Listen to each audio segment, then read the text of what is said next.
kindly allow me, I'll sing one kirtan. However, before we sing this kirtan, I request you all to deliberate on something very profound. What is mantra? What is it? Really? And why is it powerful? Why is it effective?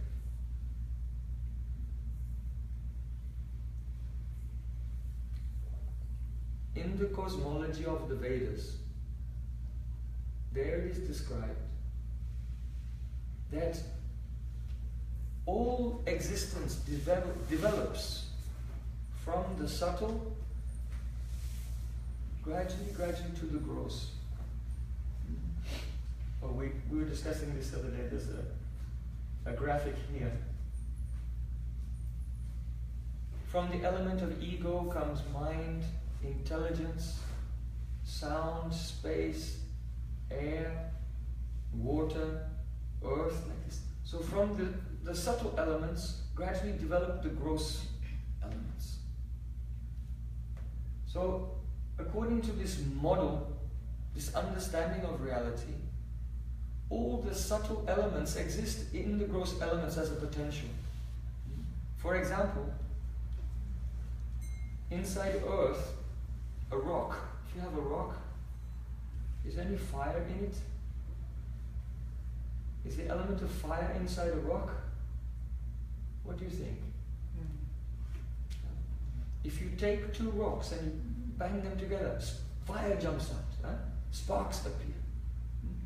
So the element of fire is a potential within the rock. You strike like this and the fire appears in the form of sparks. So in the same way, in Vedic cosmology, the element of sound is the subtle ingredient or subtle cause of the element of space. And therefore, in space, all around us, everywhere, there is sound in potential form. And just as when you strike stones, fire jumps out, when you manipulate the air with your vocal cords, then the sound which was potential within the ether is released. Comes out. So there's a common saying in Sanskrit, if you say the word cow, twice, you didn't say two words, but the same word was released from the, one word was released from the ether two times. So, now just as material sound is released from the space, material space, which is all around us. So similarly, when a person has realization of the Supreme Personality of Godhead, Sri Krishna, when their consciousness is beyond time and beyond space, when their consciousness is absorbed in, if you like, the spiritual space, that is called Chidakash, then when they speak, the sound that manifests is not a material sound that comes from material space, but it's a spiritual vibration released from transcendental space. So when an enlightened spiritual master speaks the mantra, Hare Krishna, Hare Krishna, Krishna Krishna, Hare Hare, Hare Rama, Hare Rama, Rama Rama, Hare Hare, then the energy of Krishna's love, which exists eternally beyond this world, is released in the form of this mantra and comes into your ear and catches you, enters into your heart. And then when you chant, our chanting is not something that we do. Kirtan is not something that you do. I'll say that one more time. Kirtan is not something that you do. It's something that happens to you. It's something that happens to you when that transcendental vibration that has come down from spiritual master to this present day comes by its own accord, spontaneously from your heart, and is dancing on your tongue. When we have ahankar, when we have ego, then we think, I am singing. I am doing kirtan. But actually we have no power to produce this transcendental sound. Only we can open our hearts and pray for what is called a spurti in Sanskrit.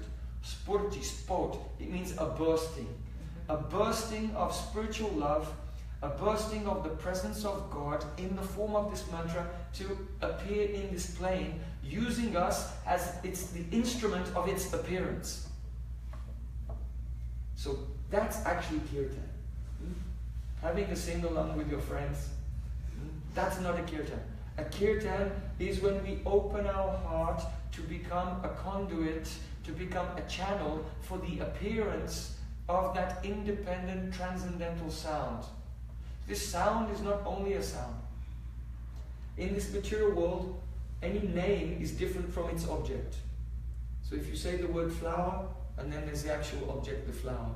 So the flower and the syllables, flower, they're different. But because the spiritual plane is advaita, advai, there's no duality there.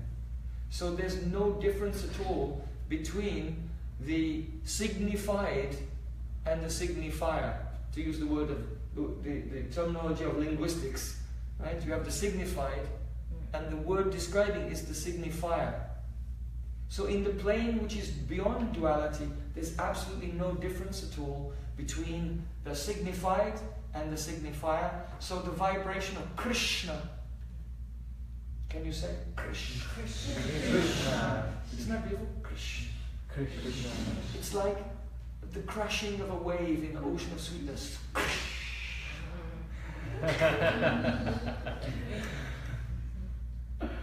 Krishna. So Krishna is the ocean of sweetness, the ocean of love, the ocean of compassion. And there's no difference between him and his divine name, because it's all coming from the plane of non-duality. So when we don't, in India they don't say chant the name. Actually they say Naam lijiye, take the name. In other words, look, we're about to have a kirtan, that means the naam, the name is coming. Take it. Here it comes. Oh, Krishna!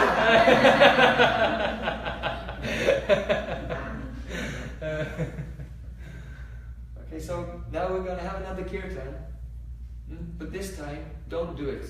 Okay? Yeah? Don't have any ego. Ahankar in Sanskrit is ego. Aham means I am kara, doing. Ahankar, I am doing everything. So again, kirtan, but keeping our ahankar, ego to one side, just allow the divine vibration to manifest, to purify us, to purify the material impressions, the sanskars that we've accrued over many lifetimes, and raise us to the platform of divine consciousness. Haribo. Haribo. So now we'll take the name.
believe there's a Bhagavad Gita study group here.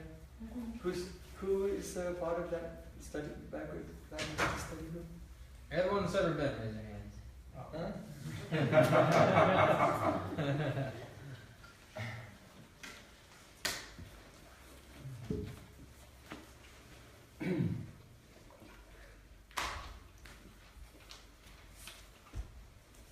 Namashveshtam manamapi ashatiputam atasupam rupam tasagajamuripurim maturim goshvatim radha kundamanirivaram ahoradikamarvasam rapto yasya pratidripaya Shri Guru Tam Natosi Urave Gaurachandraya Radhikaya Tadai Krishnaya Krishna Bhaktaya Tad Bhaktaya Namo Namah Anandalilamaya Vigrahaya Hemabhadevyaschavi Sundaraya Tasmai Mahaprema Rasa Pradaya Chaitanya Chandraya Namo Namaste Chaitanya Chandraya Namo Namaste Chaitanya Chandraya Namo Namaste Sham Sundar Shikandashik Smrahas Murali Manohara Radhika Raskamama Kripanidhe Sapriya Charna King Karim Kuru Tavayasmi, Najivami Tvayavana Jivikyaya Devi Tam Nama Charantikam. First of all, I offer my heart like flowers thousands and thousands of times at the feet of my holy master, my spiritual guru, Asmade Paramaradhatam Guru Padapadma Nitya Lila Pravishta Om Vishnupad Ashtotarasata Srimad Rupanugacharya Varya Srila Bhakti Vedanta Narayan Goswami Maharaj.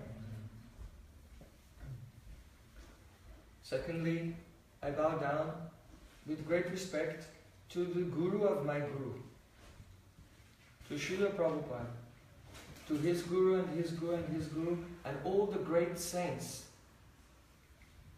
going back in an unbroken chain thousands of years to Sri Krishna himself.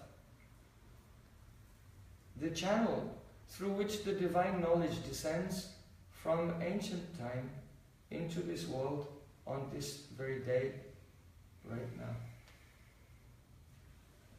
at 8:39.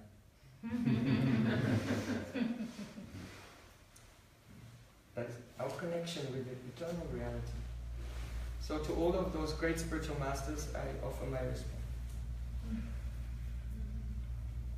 And finally, I bow down with great affection to all of you, my dear God brothers and God sisters.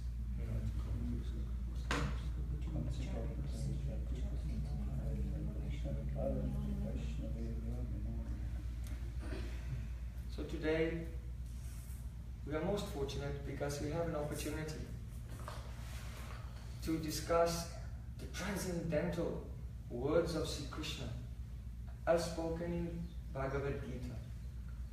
Now you probably are aware that this Bhagavad Gita, the Song of the Supreme Lord, was spoken on a battlefield. But right from the very first verse of this text, Dhritarashtra uvacha dharmakshetre kurukshetre sammavetaya yudzavaha mammakas pandavasthaya kimmakurvata sanjaya. So many profound principles are presented before us. The context in which we find Bhagavad Gita is a conversation between a blind king. His name is Dhritarashtra. He's blind materially and he's blind spiritually also. Even his name indicates the symptoms of his spiritual blindness. His name is Dhritarashtra. Rashtra means kingdom, and Dhrita means one who holds.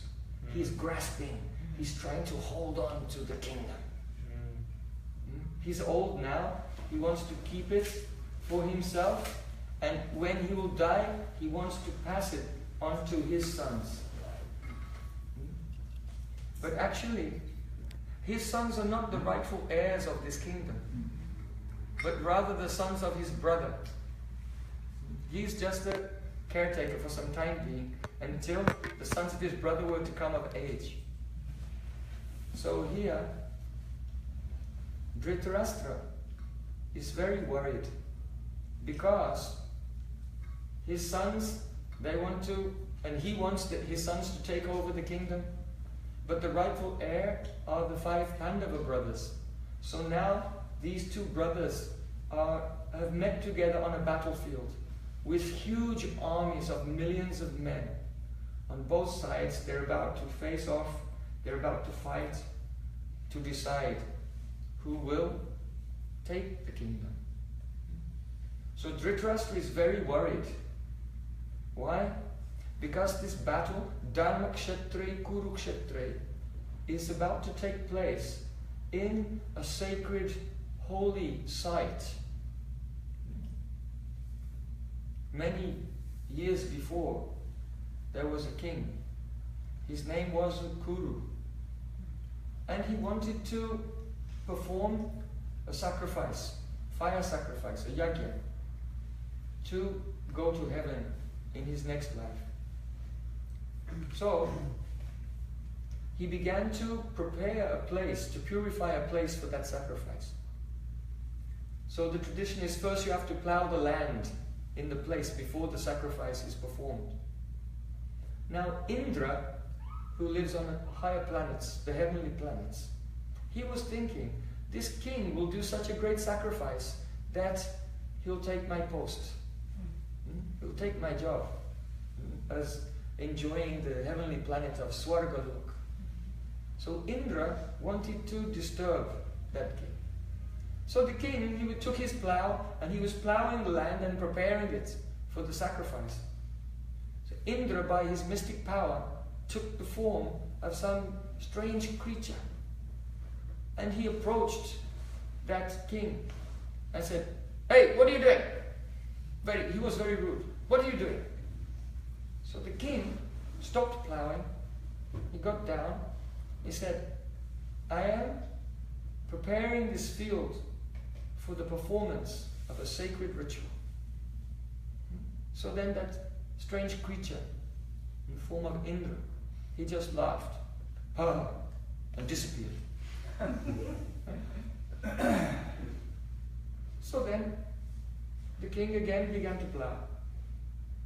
After a short time, that strange creature appeared to him again. He said, "Hey you, what are you doing?" Patiently he stopped. He got down. He said, "I am preparing this field for the performance of a sacred ritual." And that creature, and ran away. After some time again he came back. "Hey, what are you doing?"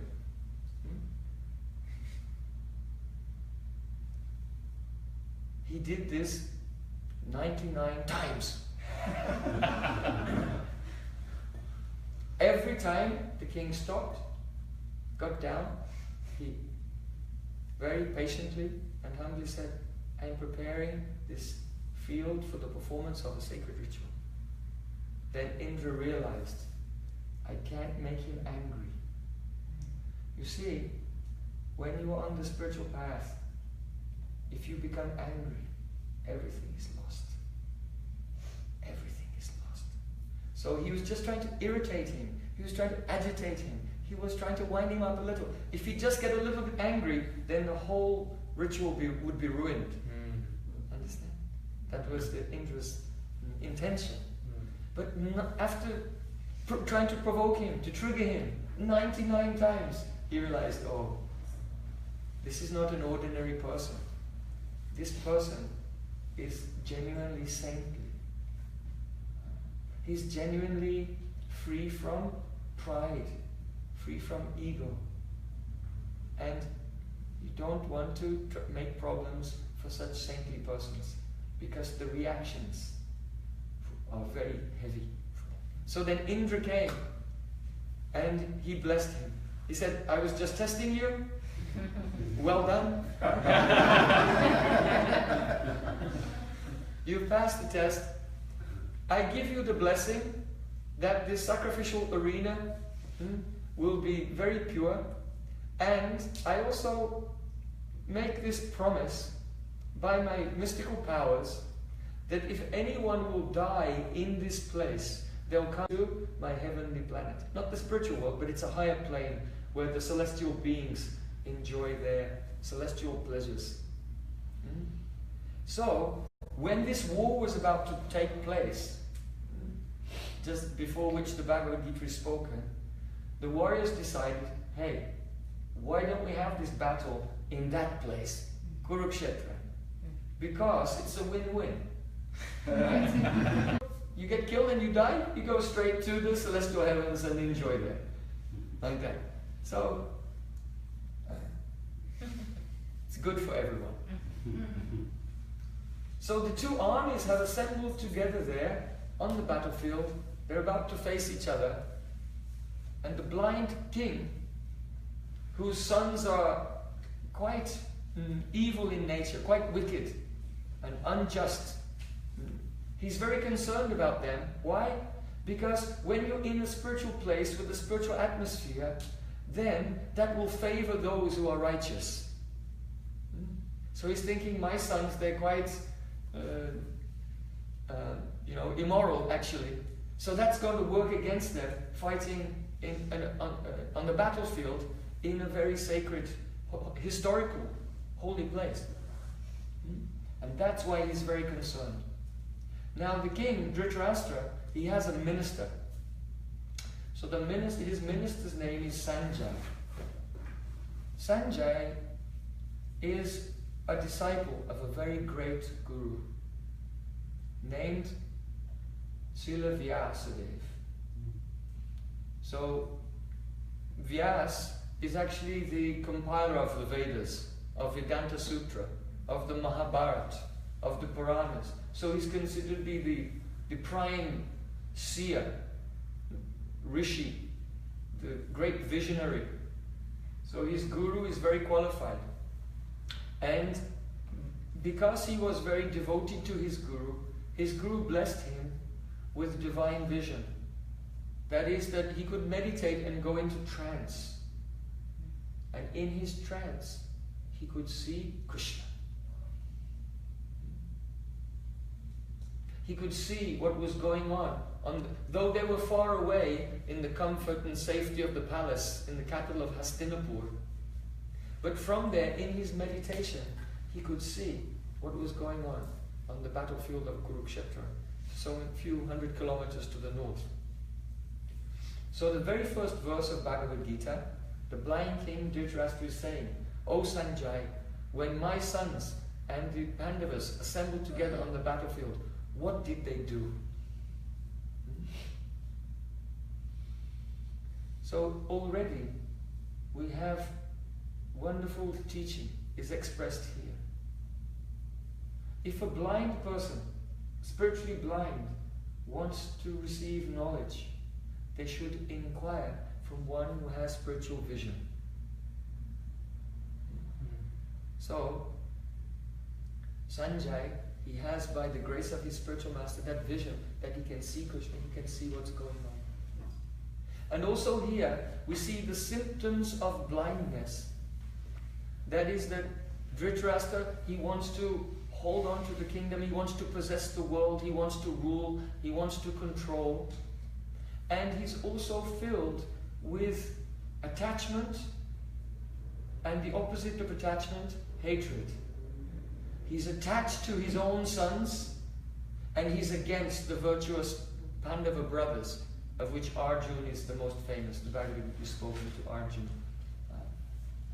So these are the symptoms of blindness. When we discriminate, we think, oh, this person is good, this person is bad, I like this person not so much. These are the symptoms of our blindness. This discrimination, this duality, this is all the symptoms of our illusion. So the Bhagavad Gita, in the first verse, there is such profound teaching. Now, come with us. Dhritarashtra's posed his question to his secretary and advisor Sanjay. And Sanjay is going into samadhi, going into trance. So all of you now go into trance. And see, you can see, in your heart you will see, through the ears. When the sound vibration of Bhagavad Gita goes into your ear, it will be revealed in full technicolor. And stereo sound, everything will come as an experience in your heart. When the heart is peaceful, when the heart is still, we can see this beautiful conversation of Bhagavad Gita between Krishna and Arjuna. Because this is not a history or a fiction. It is an eternal reality. And we can be in touch with that eternal reality through hearing, through chanting and meditating. These are the practices of Bhakti Yoga.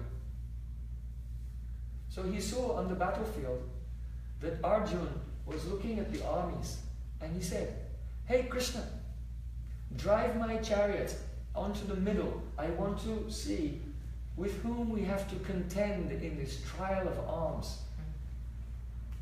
So then Krishna takes up the reins, he's driving Arjuna's chariot. And, yes sir, and he drives the chariot in the middle of the two armies.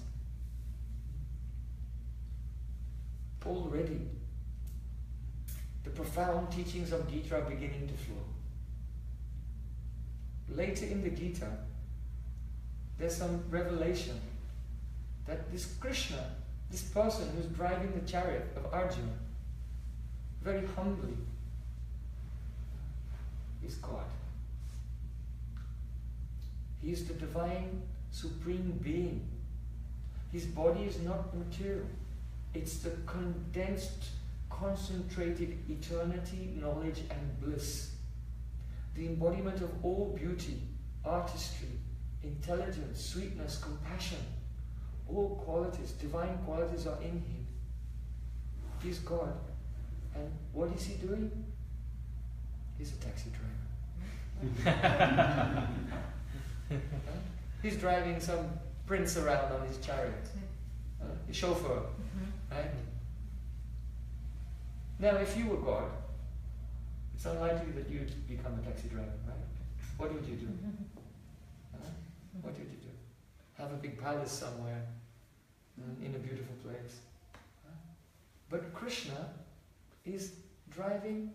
In the Vedic culture, to be a prince obviously is very aristocratic and high society. But to be a chariot driver, a sutta, is actually a low position in the society. But God himself is taking this low position. Why? Because Arjuna loves him. Arjuna loves him. And it's the nature of Krishna that if someone's heart is full of love, then his heart melts and he thinks, how can I serve you? I want to please you. So God is not some mean old guy in the sky with a big beard watching everyone, handing out parking tickets to people who do sins.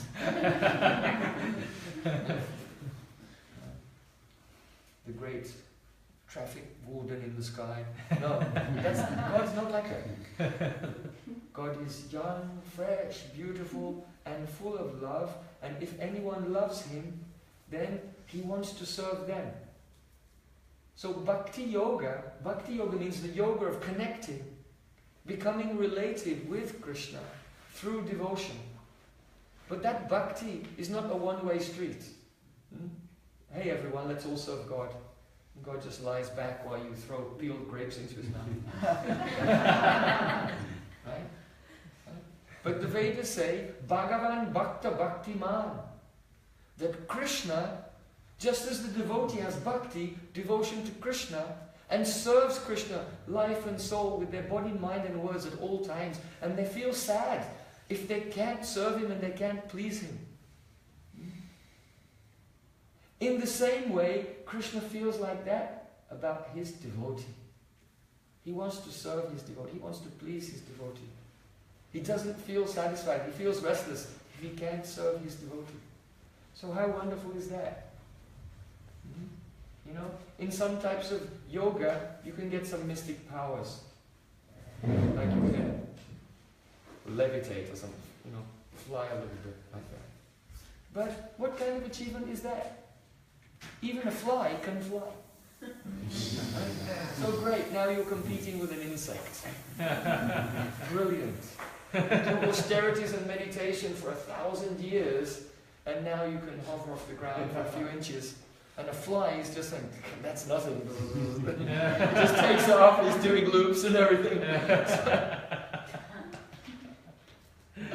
So what's the result of this yoga to get mystic powers? It's very insignificant.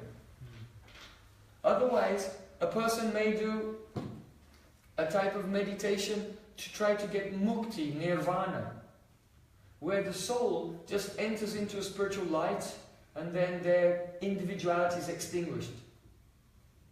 And so there you are, floating in the light, completely monotonous, monotone existence, forever, doing nothing. That's a bit of an anticlimax. After lifetimes and lifetimes of searching for God and for the truth, and finally you just disappear into the light and it's all over. Was it worth it? Is that why we exist? There's got to be something better than that. Right? Okay, so. And then others, they think, oh, there's the form of Narayan. The four-armed form of Narayan, carrying the lotus flower and the chakra. Perhaps you've seen the paintings of Narayan, God. And they think by their meditation, they can enter into God and become God, essentially. They want to become God. So some persons, they have a spiritual practice to become God. But bhakti is so wonderful. It's so wonderful that when one's devotion becomes mature, you become not God, but greater than God, because God wants to be your chauffeur. God wants to be your servant. So how glorious is bhakti yoga? So glorious. So the Bhagavad Gita hasn't even started yet. We're just setting the scene. So then Krishna drives the chariot, and Arjuna looks and he sees the soldiers on one side and the soldiers on the other, and he sees his friends and relatives on both sides. And then he's completely crushed, because he realizes that this is a no-hope situation. There can't be a good outcome of this battle, of this war. He's going to lose his relatives, his friends, his loved ones, even his teacher from when he was at school, who was very dear to him, Dronacharya, was on the other side. His grandfather, Bhishmadev, was on the other side, who'd raised him with so much affection in his childhood. So he was crushed by this, and he began to tremble, and he dropped his bow, and he just sat down and said, Krishna, I've had it, I'm going to come. And he had essentially a nervous breakdown. So this illustrates the nature of this material world. This material world is full of intractable problems.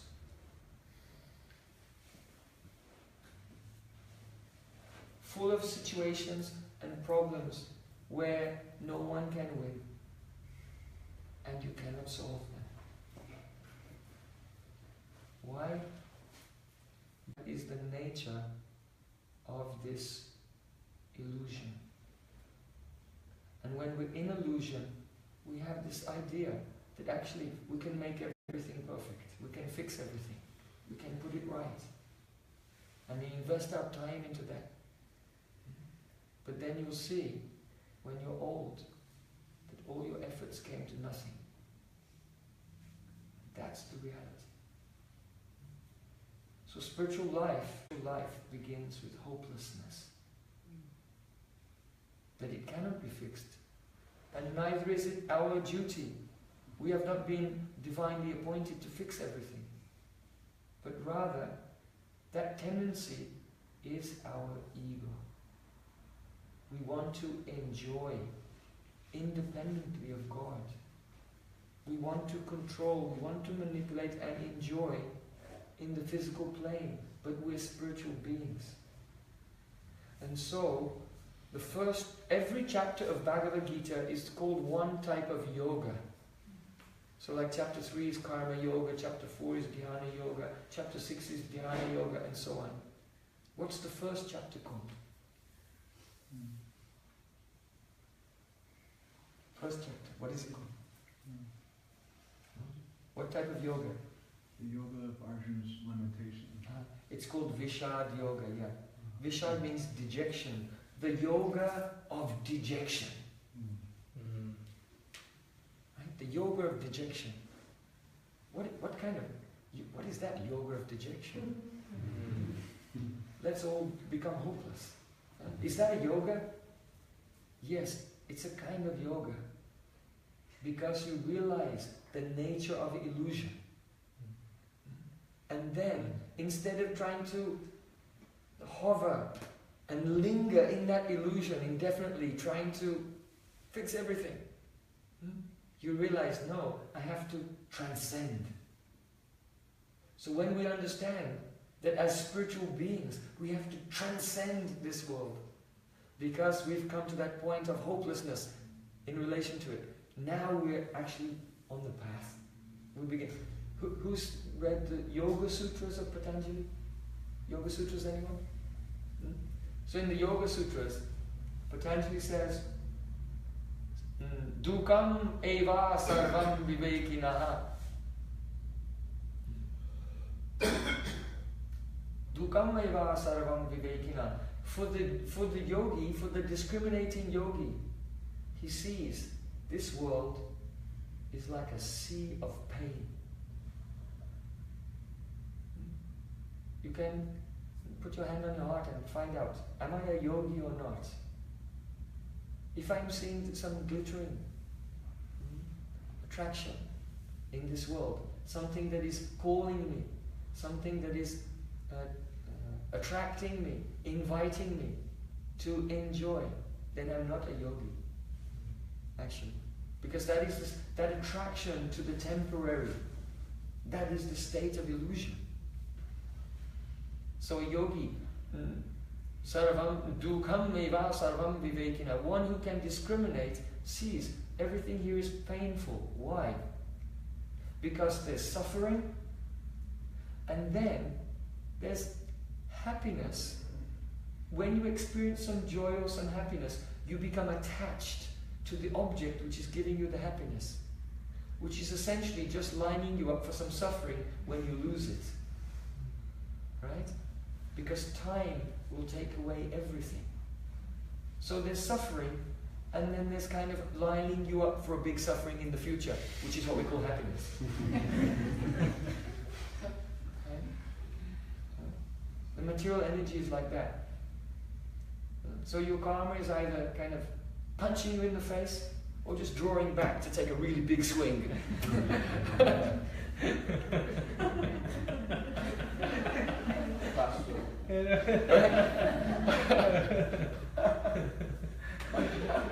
So the punch in the face is the distress, and this is the happiness. Right? So that's illusion.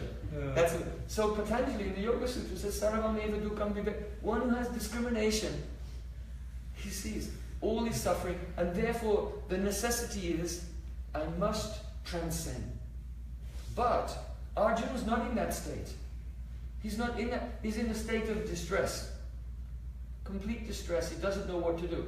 So, at that time, Krishna, who's his friend, and at this point Arjuna's in illusion, so it's according to the device of this drama, he's not aware that Krishna is Supreme Lord. He's just seeing him as a friend. So then Krishna says to Arjuna, you coward, pick up your bow and just get on with it. Your reputation will be ruined if you're filled with so much cowardice. Krishna literally calls him a eunuch. In other words, grow, whatever. So, Krishna, Klaibyam masma gata pata, naita tvayu upapadyate. Don't be such a eunuch, Arjuna. What are you doing? Everyone will criticize you. You're a famous warrior. And for someone who's been honored to be dishonored, that's worse than death. And Arjun saying, but, I don't want to kill these people. I feel compassion for them. And how will I enjoy afterwards? The spoils of war will be tainted with blood. And when all these men are killed, then their wives will be left alone. Their children will be left without fathers. And killing people, this is sinful. And I can't decide what's right and what's wrong. So Arjuna puts forward so many arguments why he shouldn't obey Krishna's instruction. The first one is compassion. He feels compassion for people. The second one is, he said, I won't be able to enjoy in the future even if I win. The next one was there were social considerations. The next one was that he'd become entangled in some sin, karmic reaction. And the final one, he was just indecisive. So, while Arjuna is speaking all these excuses, essentially, Krishna does not tell him any spiritual instruction at all. Nothing. Not a word of spiritual instruction. Why? Because Arjuna is thinking, I can figure this out. He's thinking, by my intelligence I'll come to some conclusion. And he gives so many reasons why not to surrender to the will of Krishna. So, all the reasons why not to engage in bhakti, devotion to Krishna, that we have in our life are illustrated by Arjuna. I'm not going to go on this path of bhakti because I feel compassion. I have so many things to do for different people. And I want to enjoy. And I want to become involved in social things. And what about my karmic reactions I have to deal with? And I'm not sure, should I do it or should I not do it? And these are all reasons why we don't throw ourselves with full enthusiasm into the path of devotion to Krishna. So as long as he's thinking, he's depending on his own intelligence, Krishna gives no instruction. Why? Because you cannot impart a transcendental knowledge to someone who thinks they already know everything. So finally, in the second chapter of Gita, Arjuna says, Karpanya dosha ta subhava prichchami tam dharma samudacheta yat shreyasan nishtichan bruitan me shishasteham sadimam tvam prapannam. He said, Oh Krishna, I don't know what to do in this situation. Please instruct me for my benefit. Now I have become your disciple and I am surrendering to you.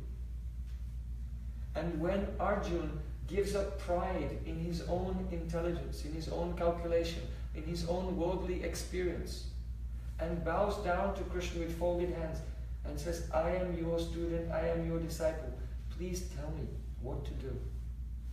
Then the first instruction comes.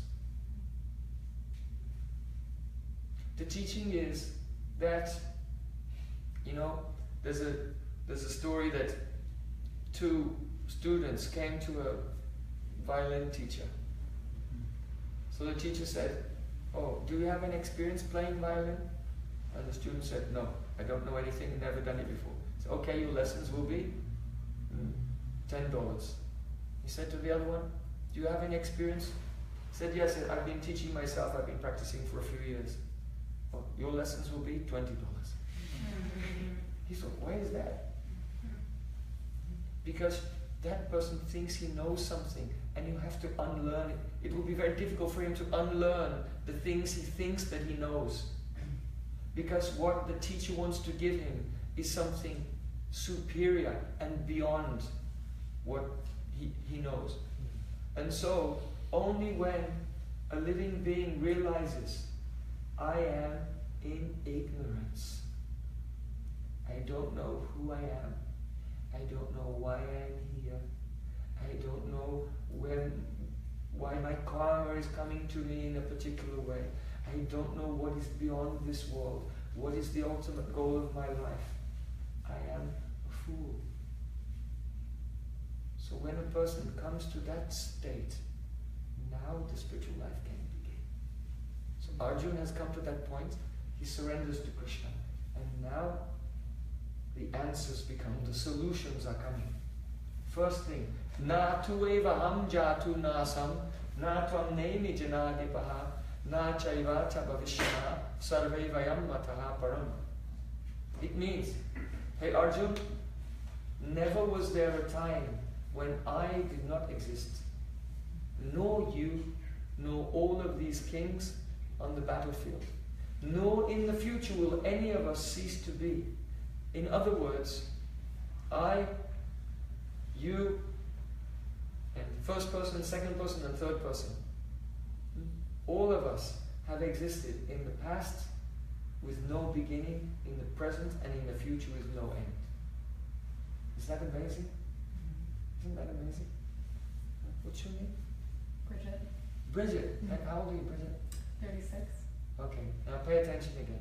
As I mentioned, all of us have existed from time without beginning. So you're not 36, you are an eternal spiritual being. You've always existed. Perhaps you felt that sometimes when you wander in a forest in nature and you look around and there's just something that you feel, something eternal. You feel your soul to be as old as the hills. So it's a fact. All of us are transcendental, eternal beings. But according to our karma, we are taking birth and growing and then dying and taking birth again, growing again and again. That's called samsara, the cycle of birth and death. Until we become acquainted with our spiritual nature, with our spiritual identity, and connected with God in devotion, we have to go through so many lifetimes. And each lifetime is like one day at school. You don't graduate in one day. You have to study for a long time, learn so many lessons until you graduate. So many lifetimes you've been through, looking, searching, trying to find yourself and why am I here? And now you're coming to the end of your journey because you're hearing Bhagavad Gita.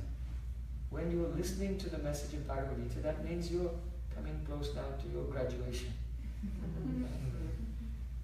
That you graduate from this plane and enter the divine realm. So Krishna's first teaching is that we're all eternal.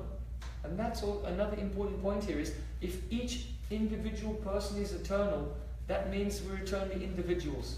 Don't think that when you're liberated we all mix together into one homogeneous blob. That I am you and you're me, and spiritual individuals. And we remain individual even in our liberated state. So then, see, Krishna describes to Arjuna, Prakrite kriyamanani gunae karmani sarvashaha ahankara vimudatma kartayam iti manyate. Though we are spiritual in nature, we think that we are this body and that we are doing everything. I'm standing, I'm sitting, I'm walking, I'm talking.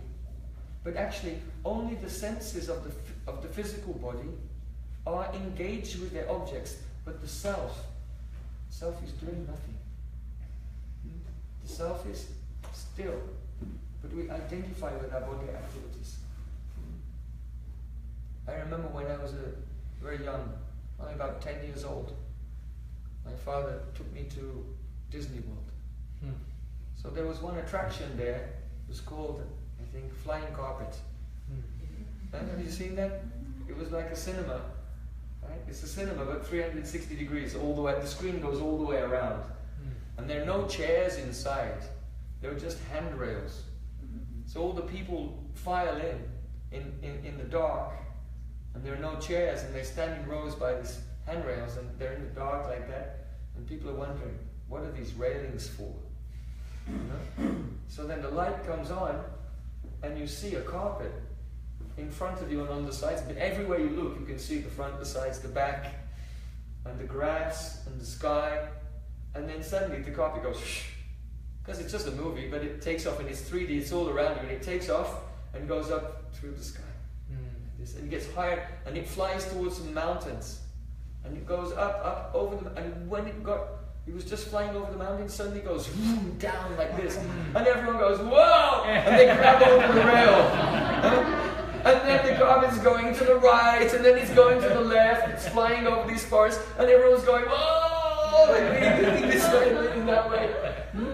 And they're holding so tight to the rail so they don't fall off the floor, which is completely still.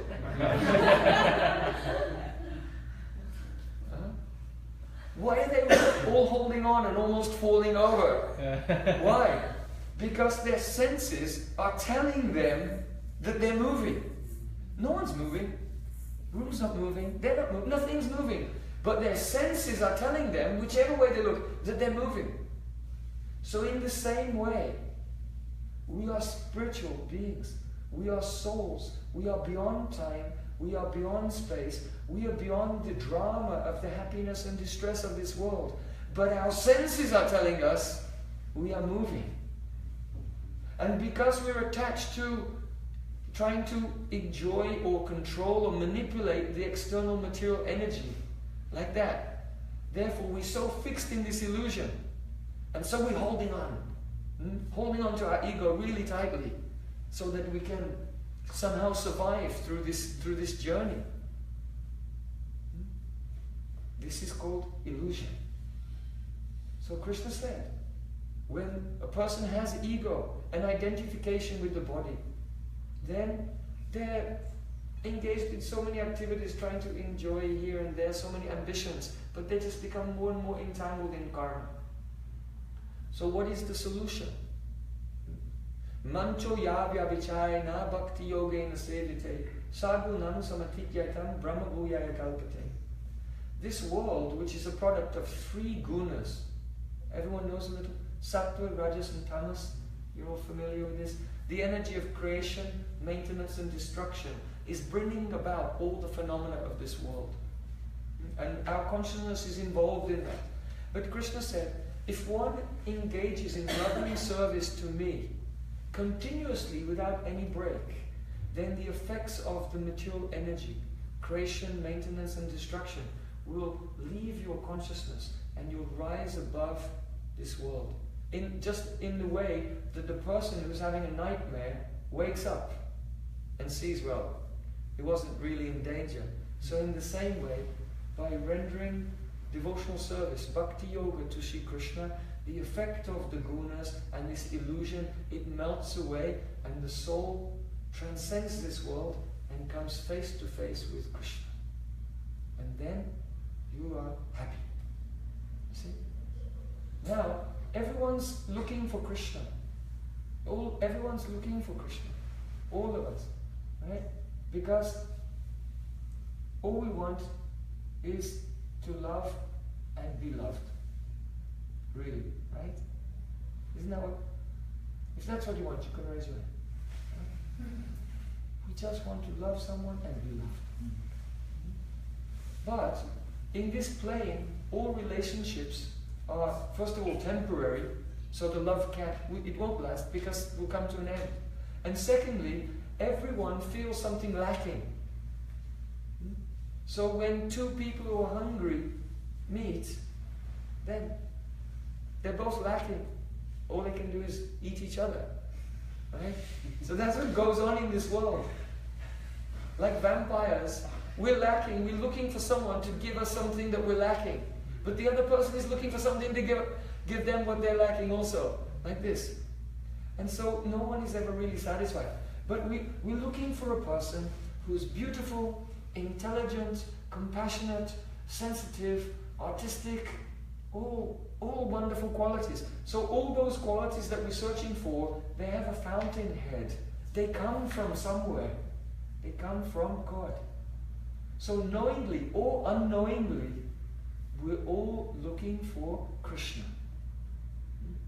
And when we find Krishna, then we become happy, we become perfected, completely perfected.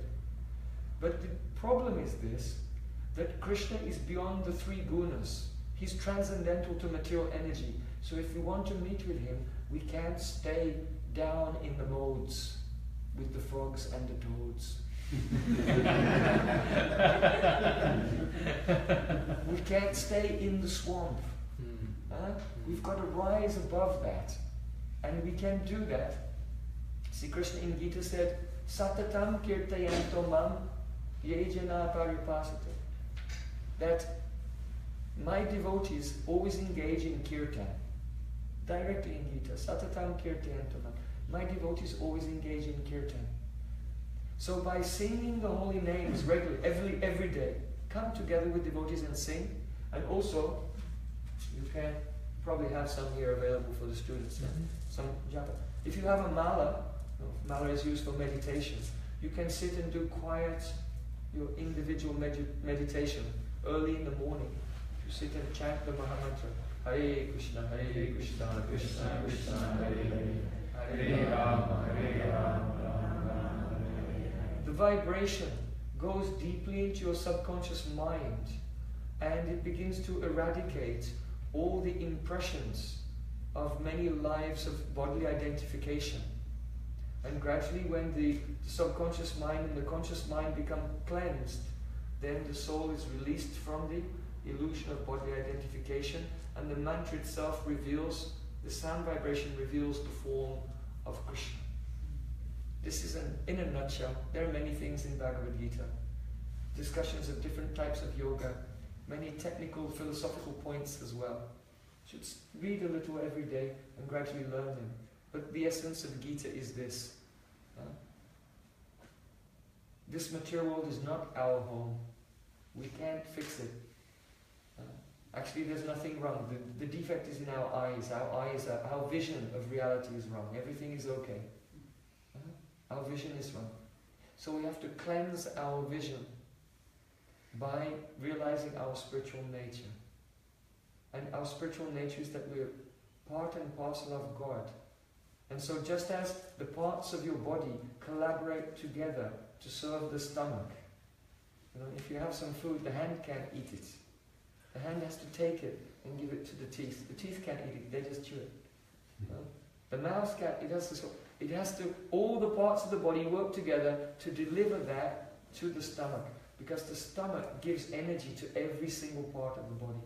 So in the same way, because we're all parts of God, we cannot be happy separately or individually, but when our energy is given in loving service to the source of our being and the source of all beings, then automatically we become happy and we also benefit everyone else. Every single living entity in the whole world is benefited by your devotional sentiment, by your devotional service, by body, mind and words. That energy doesn't just go to Krishna, but like putting water on the root of a tree, that water is distributed to every leaf.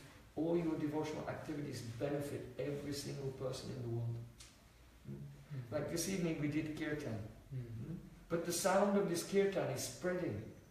The vibration is going throughout Boston, throughout America, throughout the world, throughout the universe, and neutralizing the karmas of the living entities. So bhakti yoga is the best thing for us and the best thing for everyone. If you really want to help yourself and really make a difference in the lives of others, of other souls, then with enthusiasm, walk on this path of bhakti. And there you will find happiness and benefit everyone. So we'll complete our discussion now. So thank you. Wow. So we'd like like to have a little kirtan at the end, but you've been sitting for a long time, so we can stand up and dance a little.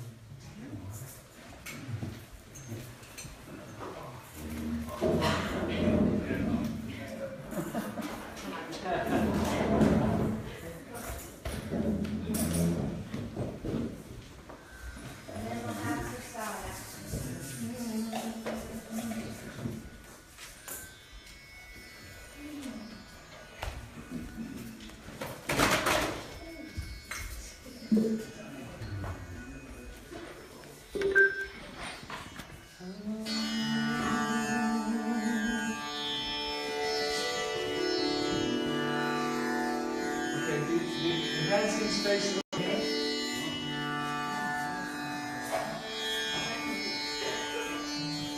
And come and make a circle, close up the circle.